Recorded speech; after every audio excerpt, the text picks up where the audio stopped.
Selon les écrits, l'Islande fut découverte en 861 par le Norvégien Nadodr, après s'être perdu en mer à cause d'une tempête. C'est à son départ que de la neige se mit à tomber. Il lui donne alors le nom de Sneland, pays de la neige. Puis, un autre homme du nom de Gardar vint en Islande. Il y construit une maison et y passe un hiver. À son départ, un de ces hommes s'enfuit avec 2 esclaves et furent ainsi les premiers résidents permanents. Puis ce fut au tour du Norvégien Floki qui inspira le personnage de la série Vikings. D'après les légendes, il aurait lancé 3 corbeaux et l'un d'eux l'aurait guidé jusqu'au nord-ouest de l'île. Il grimpa une montagne et vit un fjord recouvert de glace. Il décide donc de lui donner le nom d'Islande, pays de glace. Et c'est en 874 qu'Ingolfur Arnarsson, expulsé de Norvège avec son ami proche Jolærfur par le Jarl Atli, se rend en Islande. Plus tard, son fils Thorstein fondera le premier parlement de l'Islande, qui deviendra ensuite l'Althing.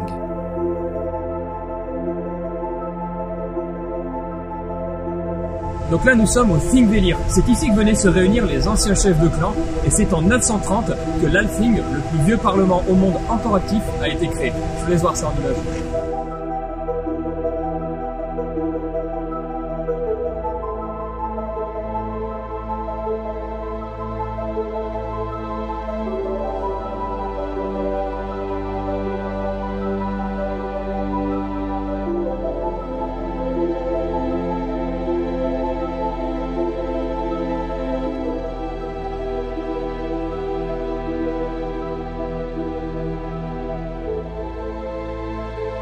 Non loin de là se trouve un autre site important du Cercle d'Or, Gésir. C'est ici que le mot geyser vient trouver son origine. L'eau souterraine, chauffée par le magma et mise sous pression, finira par jaillir vers la surface à une vitesse impressionnante. Celui que nous allons voir, Strokur, explose environ toutes les 8 minutes et peut jaillir jusqu'à plus de 30 mètres de hauteur.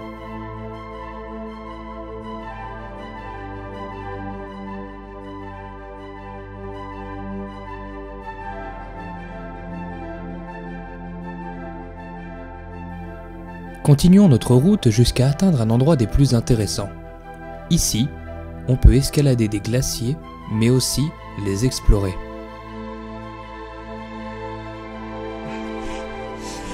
Là les amis, on se trouve à Soleil Mayupol. Donc ça fait partie du glacier qui sera juste après. Et en fait cette partie de glacier, elle vient se déverser dans la rivière Jökulsá. Et du coup vous pouvez voir des énormes parties blanches striées de noir.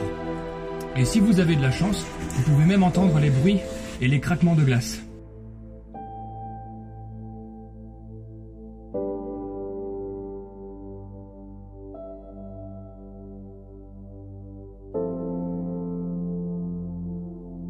Mais l'Islande est surtout connue pour ses incroyables cascades.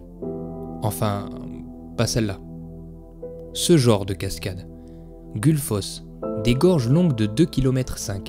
Les chutes d'or doivent leur nom à l'arc-en-ciel qui la surplombe les jours de beau temps. Au XXe siècle, des investisseurs devaient y construire une centrale hydroélectrique. C'est grâce à une Islandaise du nom de Sigridur qui s'y opposa en protestant durement que le contrat fut annulé et qu'on puisse aujourd'hui les admirer gratuitement. Un peu plus loin se trouve Skogafoss. C'est quelques 400 marches qui vous attendent pour atteindre son sommet. Haute de plus de 70 mètres, la légende dit qu'un trésor se cacherait derrière son rideau d'eau. Seul un enfant aurait réussi à y passer sa main pour en saisir une poignée.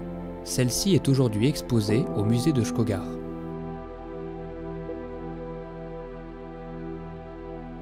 Dans le parc naturel de Skaftafell, vous pourrez, après plusieurs minutes de marche, atteindre l'étonnante cascade Svartifoss.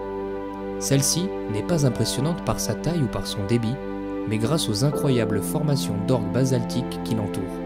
C'est de ces orgues qu'elle tire son nom, Svart signifiant le noir.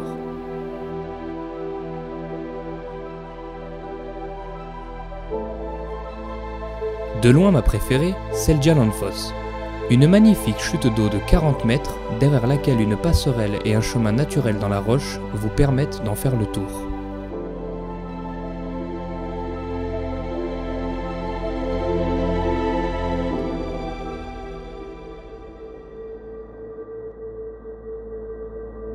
Au sud de l'Islande se trouvent les îles Vestmann.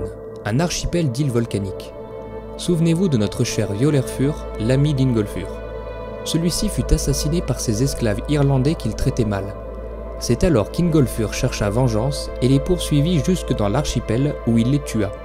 L'Irlande étant, à l'époque, la terre la plus à l'ouest du monde connu, le nom de Westman, signifiant homme de l'ouest, fut donné aux îles.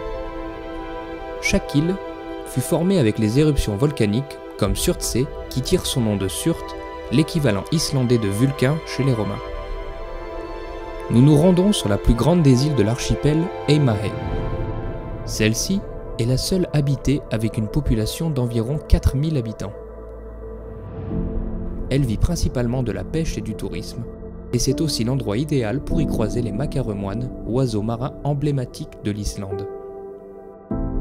Non loin de la ville se trouvent les restes d'un ancien fort et d'une petite église typique de l'époque de la colonisation de l'Islande. En 1630, des pirates de la Méditerranée capturèrent des habitants de l'île. Seulement, une dizaine d'entre eux réussirent à s'échapper. À leur retour, ils construirent un fort et celui-ci sera gardé par une seule garnison. C'est ainsi que l'Islande connaîtra sa seule et unique armée. À présent, dirigeons-nous vers un autre site important de l'île. Le volcan Eldfell, point culminant d'Eimahe, a fait de celle-ci une île à la renommée internationale.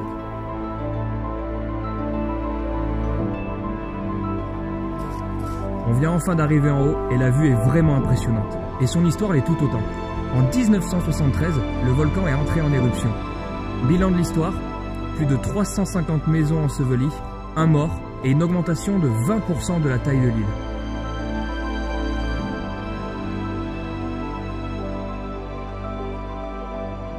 Notre prochaine destination est un site incontournable de l'Islande. En 1973, ce Douglas DC-3 de l'armée américaine étant trop alourdi par un important dépôt de glace, dut atterrir en urgence. L'équipage se retrouva posé au milieu d'une immense plage noire dans le brouillard en plein hiver. Les soldats survécurent et l'avion se retrouva abandonné sur place.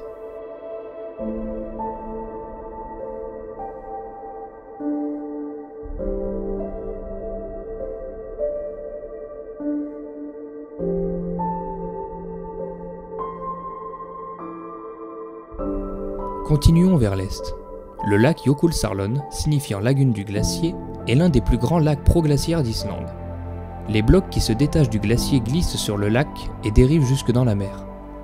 La fonte des glaces, due à la hausse des températures, s'accélère depuis quelques années et crée dans son sillon ce grand lagon. Celui-ci ne cesse donc de grandir et mesure aujourd'hui environ 18 km² contre seulement 8 dans les années 70. Passons maintenant au nord de l'île. Le lac Mývatn, signifiant lac des mouches, est entouré de nombreux sites d'intérêt et est l'un des lieux les plus touristiques de l'Islande. Le premier site d'intérêt est le stratovolcan Vírfall, signifiant montagne de la source chaude. Il s'est formé il y a 2500 ans grâce à l'accumulation de coulées de lave. Il mesure 250 mètres pour un diamètre de 1200 mètres. Les vents puissants et la neige rendent son ascension difficile et périlleuse, mais son sommet nous offre un magnifique panorama sur le lac et les montagnes aux alentours. Le deuxième site ne s'escalade pas mais s'explore. Les grottes de Grotaggia, creusées par la lave à travers la roche volcanique, permettent d'accéder à l'intérieur d'une faille formée par la séparation des plaques tectoniques de l'Europe et de l'Amérique. Elle possède une source d'eau chaude dont la température s'est élevée suite aux éruptions du Krafla dans les années 80. Elle varie aujourd'hui entre 45 et 50 degrés. La baignade est donc déconseillée, même si les locaux aiment respecter la tradition et viennent s'y essayer à la tombée de la nuit. Pour les connaisseurs, cette scène aura servi de lieu de tournage pour la série Game of Thrones, scène concernant Ygritte et notre cher Jean Neige.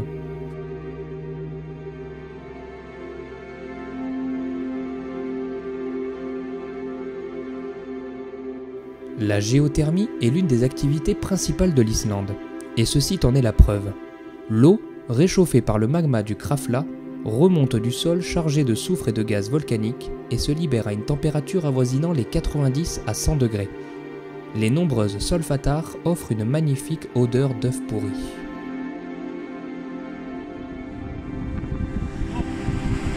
l'avantage quand il fait -10, c'est qu'en l'espace de 2 secondes, t'es réchauffé. Après ce commentaire fort intéressant, reprenons la route vers l'ouest. La péninsule de Vatsness a pour particularité, en plus d'être magnifique, d'être l'endroit préféré des phoques. Entre les collines verdoyantes et les plages de galets noirs, cette péninsule offre un décor assez doux où l'on peut se balader librement et rencontrer les adorables chevaux islandais. Si vous préférez les rivages et l'air marin, vous ne pourrez pas manquer l'énorme bloc de basalte de 15 mètres, Vidserkur, qui d'après les légendes, serait un troll pétrifié par les rayons du soleil. Et si la chance est avec vous, vous pourrez croiser au loin des colonies de phoques se prélassant sur les rochers. Quelquefois, des petits curieux se rapprochent de vous, mais ne se laissent pas avoir facilement. Vous pourrez aussi admirer les différentes espèces d'oiseaux marins, comme les petits huîtriers épis, qui viennent se nourrir des mollusques, vers et autres petits minéraux présents sur la plage.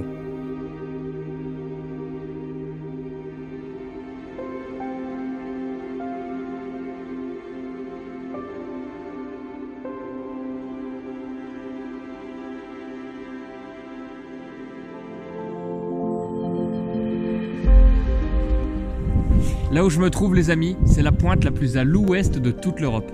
Les falaises ici, ils font plus de 50 mètres de hauteur et la vue est vraiment incroyable. Et je vous laisse en profiter. Situé dans les fjords du nord-ouest de l'Islande, le Latrabjarg est une falaise de 14 km culminant jusqu'à 440 mètres de hauteur. Elle abrite des millions d'oiseaux marins comme le petit pingouin, les macaremoines ou encore les mouettes tridactyles. Ceux-ci aiment défier les lois de l'apesanteur et nous offrent un spectacle remarquable quand ils vont pêcher. Cependant, il est dangereux de s'aventurer près du bord car les vents violents soufflent vers la mer et le sol est souvent friable. Autrefois, les Islandais venaient récupérer les œufs des oiseaux en se suspendant à des cordes le long des falaises. Un peu plus loin en reprenant la route vers le sud, se trouvent les récifs de Dridvik. Sur l'une des plages, vous pourrez découvrir un nombre étonnant de débris métalliques. Cette ferraille est ce qui reste du chalutier anglais Épine qui s'est échoué là le soir du 13 mars 1948. Lors d'une forte tempête, l'équipage perdit l'emprise du navire et s'échoua sur les rochers coupants du récif.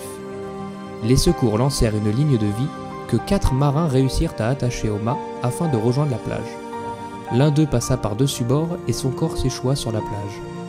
Les 14 autres membres, eux, restèrent à jamais disparus.